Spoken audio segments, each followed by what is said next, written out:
It's another delicious day here in the Let's Make Food from Food Kitchen, and it's time for another Thanksgiving dish. I'm making a sweet potato pie, and it doesn't have to be a Thanksgiving dish. That's just what I'm making it for. This year is Thanksgiving, so I have about a pound of sweet potatoes, not yams, sweet potatoes. There's a difference, and I'll talk about that some other time when I have a sweet potato and a yam side by side so I can show you. That's my plan. Okay, so I have two of them. It's just under a pound and a half for these two. I weighed them. It's okay if you have over, try not to go under, but it's okay to be a little bit over because you can always take some of the mixture out if you want, or you can just have a larger pie. So I'm gonna take these two, I washed them earlier when I was doing something else, and put them in your water.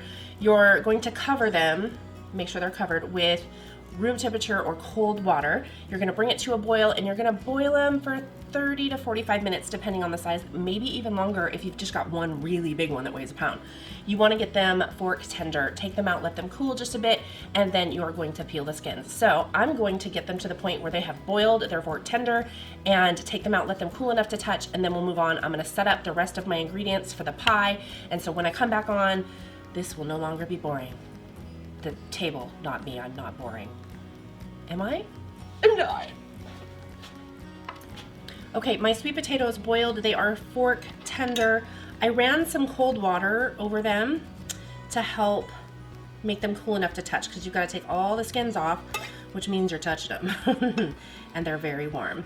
So I'm just going to peel off the skins as well as I can without taking very much flesh with it. We want that delicious flesh. Sometimes it'll just, there we go. See, there's sections there that'll just come right off for you. Others you have to work for it just a tad.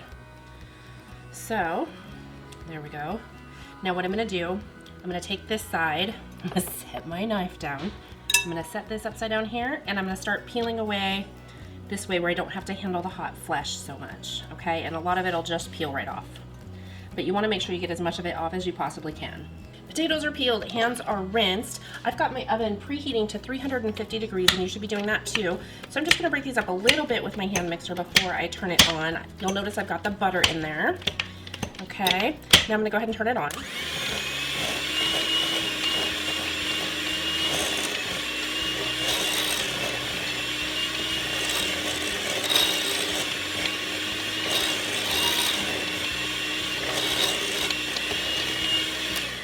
All right, I have half a cup of milk, and this is room temperature, just like my eggs, room temperature, because it helps with your baking temperature not dipping too low.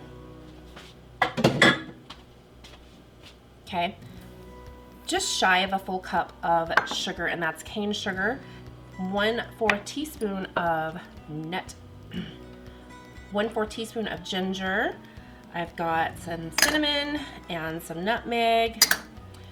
Teaspoon vanilla extract. I don't want to go heavy on it with this because the sweet potato is pretty sweet and flavorful already. And I'm just going to put just a little bit of salt in there. I have 2 eggs, compliments of Tammy's Chickens. Thank you, Tammy's Chickens.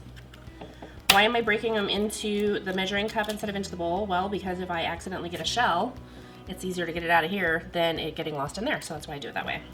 All right, so I'm going to blend all of this together.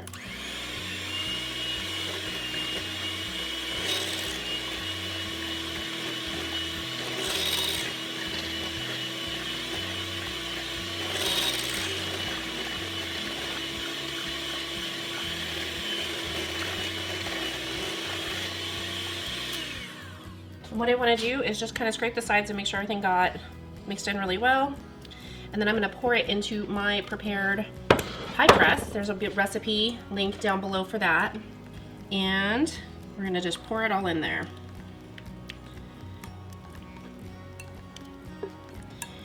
And I am not the most skilled at making things look pretty. I'm just not. So my pie crust is lackluster in the edging, but it'll do. It's gonna brown up and be pretty tall for what it is. I'm gonna bake this for 40 to 50 minutes.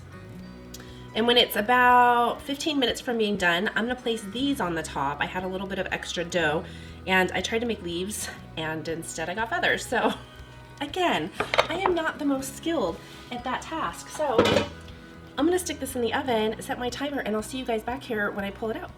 All right, my sweet potato pie is done. I haven't let it completely cool, but it is cooler than when I took it out of the oven. So that's gotta count for something, right? It did split a little, and that's okay. It happens.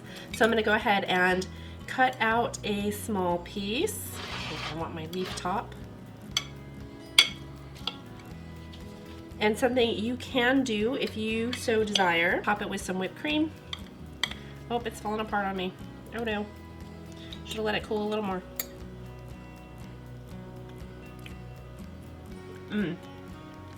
That's really good. It's well balanced. So you might be asking, what's the difference between sweet potato pie and pumpkin pie? Besides the obvious pumpkin versus sweet potato, pumpkin is not going to be quite as bold in flavor, whereas sweet potato, that flavor is going to stand out more. It's going to be a little sweeter. It's going to be more flavorful in a good way. It's delicious. They're both delicious either way. Thanks for joining me today for another kitchen adventure. From my kitchen to yours, let's make food from food. That's one boy.